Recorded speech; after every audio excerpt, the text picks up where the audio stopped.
Welcome back to another episode of Whiskey and Wine. Today we are talking about some general tips for holding your own whiskey tasting. I feel like since it's around the holiday season, this is a really fun time to get together with people and do a whiskey tasting and just kind of enjoy it. So we're going to run through some of our quick tips and how we go through conducting and hosting a whiskey tasting.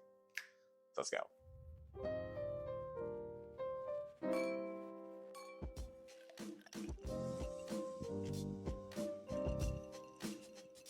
First thing, why would you even have a whiskey tasting? I feel like there are some big initial components to it. One, it's a ton of fun just to kind of hang out with people and talk about the whiskey that you're drinking and kind of enjoy it together. Um, on top of that, if you're a whiskey nerd and you want to learn more about it or you want to experience some more bottles that maybe you haven't had, that's a really nice thing. But honestly, it's just something really fun to do with people. You get to try things that you may not have otherwise had the opportunity to try. I guess depending on how you model it. If it's something like where everyone contributes a bottle, then you have the chance to, try something that you may not have otherwise gone for. Yeah, it's really nice. It's also a lot cheaper than going to a bar, for example, and ordering a flight and trying 8 different whiskeys or 5 different whiskeys. You just get to bring one, and if you guys are pitching in for food or whatever, that's the only cost you really have. So it's definitely something a lot of fun to be able to go do. And if you're hosting one, obviously it's a little bit more expensive if you're the one hosting it because you have to pull from your own stock unless you guys are all bringing a bottle. We'll talk about that in a second. I just feel like having there are a lot of benefits to whiskey tasting, but Mhm. also just being able to hang out with everyone and talk with your friends who also really like whiskey is one of the best parts about it. We just recently had a whiskey tasting that we were doing, and not everyone was there was like a whiskey nerd, but there were some nerds and there were some people who were just like, I just like whiskey. Some people didn't even really like whiskey. And it was just a lot of Mhm. fun chatting and seeing all these different perspectives when it came to talking about this spirit that we love. I think sometimes too, there's some people who like they will give their notes on what they're tasting, and it may not be something that I initially would have thought to describe the flavor. But it's just helpful to have all of those thoughts and people kind of giving their, what they're tasting, their tasting notes from it, and you can kind of learn from each other that way. Even if it's not somebody who knows a ton of whiskey, they can just be like, "Oh, I feel it in my chest," or I, and just kind of those comments where you're like, "Oh yeah, that was a Kentucky hug for me." Um, this is just something that's a fun experience. So if you want to host a whiskey tasting or host it with some friends, whatever, let's go through a couple of tips just for preparation and then as well as during that are going to help you out a lot. Now, one that I think for prep is really nice if you're able to do this, but it's not very easy. If you can get a tasting tray like this, these things are really, really nice. And if you're handy, if you can get just a nice piece of wood, go get a drill and just drill out that nice little hole that holds the whiskey for you. Because then, if you need to move it around, you can move it around. These things are really nice. So, tips for basically the prerequisites, if you will. When you're planning out a whiskey party or whatever it may be, obviously you need to be able to figure out your time, your location, but those are honestly going to come into play a little bit more than some people think. One, the time. If you're tasting the whiskey, say at like middle of the day on a Saturday, you're going to experience that whiskey a little bit differently than if you're doing it on Wednesday night at 7 p.m.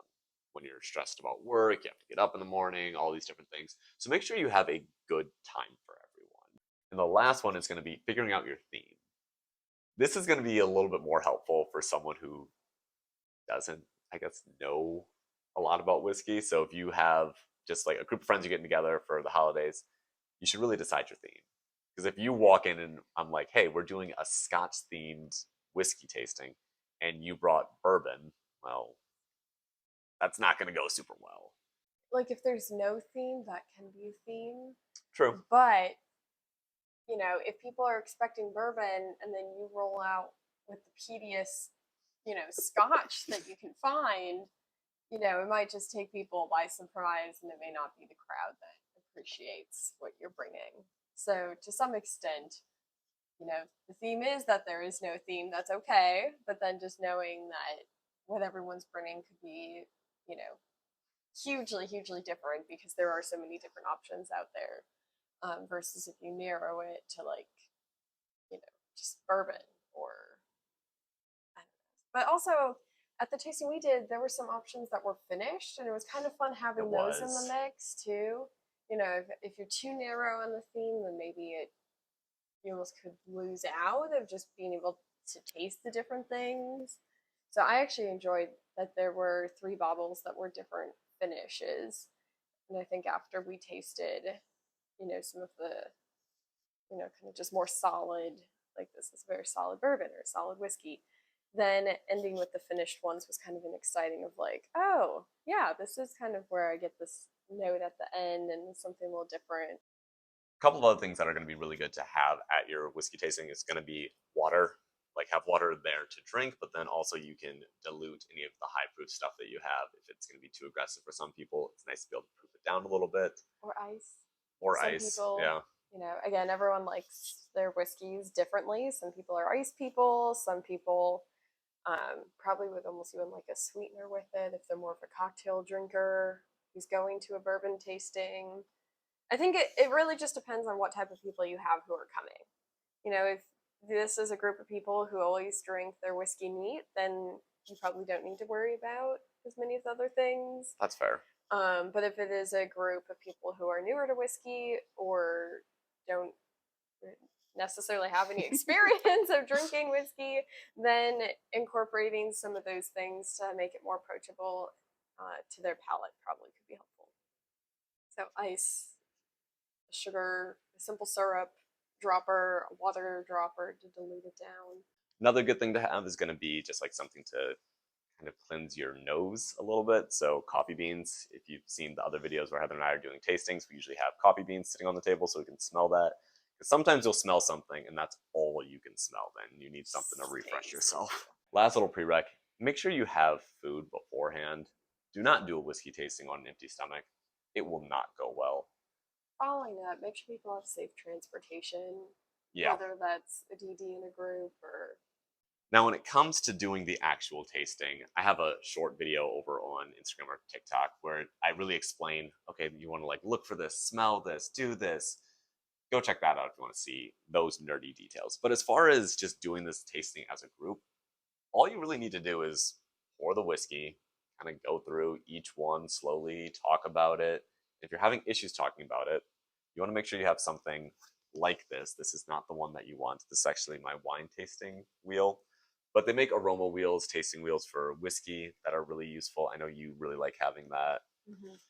I think a good tip, if you don't have a tasting wheel, whatever your initial note is, think of another way that you could describe it further. So if you're like, oh, I have a sweetness, is that sweet like a caramel or molasses or honey? And then you can kind of always, try to think of subcategories for whatever those larger umbrellas are that you get from it. And that can also help kind of build more refined tasting notes. And as you're going through that, having something where you're able to write down your notes. Again, this is my wine tasting sheet because I don't have my whiskey ones right now.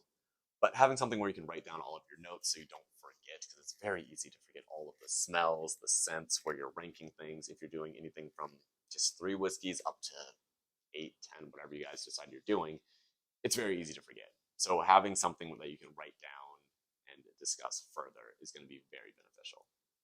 At some point, we need to show you guys how like we write different tasting notes. Sometimes at these events, my tasting notes are just so bizarre because I'm just like very pleasant, would drink again, and like I need to get better at writing actual details. The funny thing is, you're the one who has a better nose and palate than me. So you'll be like, oh yeah, this one I really liked. It's because it had, and she'll go in on details of, oh yeah, it tasted like banana, but like a sweet, almost earthier banana. And I'm like, how are you pulling these notes out of thin air? The other thing that we were just talking about, being able to talk with each other about what you're tasting. Because, like Heather mentioned, you might taste something that someone else isn't tasting, and it might help you narrow in on that or see something else that you totally missed. I think something too for example, with ryes, I don't like the flavor of spearmint. So then when we were with a group of friends, I was like, oh, this is a spearmint one. And they were like, what do you mean spearmint? And I'm like, taste it again. You will get it. So even if there's a flavor that you're not particularly a fan of, sometimes just being able to pick it, like everyone has the different things that they can pick out almost instantly of like, oh, this is that. And like whether that's, your personal preference or dispreference, it can sometimes help the group because someone in the group is like, oh my gosh, wow, I love spearmint, this is really good. And I'm like, great. Great, you can Have have the bottle, enjoy it. I'm not drinking that. Which actually leads to another tip. While you're doing this, don't feel like you need to drink your entire tasting. If If you don't someone like pours it, it like a lot, you can dump it out. You don't have to finish it. Don't be offended. Not everyone's gonna like every whiskey. no. So yeah, those are gonna be some good tips to do during. And then as you guys are kind of concluding, I always think it's a ton of fun to go through and rank all of the whiskeys, and then you kind of have a crowd favorite, or you might realize, hey, I really liked this one, and I want to spend a little bit more time with that. And that's where it's really good to just have time in the evening. So I recommend doing tasting events at like probably like 4 to 5 p.m. is a good time to start. So then you can kind of relax into the evening and still get home at a good time. It's really nice because you get to spend time a little bit more with that whiskey. If you're cigar people, you can go take it, join it with a cigar, and that's not going to affect anybody else who's at the party. There's a lot of nice things about being able to relax afterwards and not just be like, all right, well, that's the end of the tasting, guys. Bye. Enjoy each other's company. That's going to be the biggest thing that really brings the whiskey community together. It's the people you're enjoying the spirit with. It's not just the spirit. If it was, we'd all just be sitting at home sipping whiskey quietly in a corner. Sounds sad as all get out. Corner. It's gotta be a corner. It's gotta be. The main tips here are gonna be make sure you have some sort of a theme or a guide, whether that's gonna be your favorite, US based, Kentucky based, space sides, whatever it may be. Have some sort of a direction for the night. Make sure you guys have food beforehand.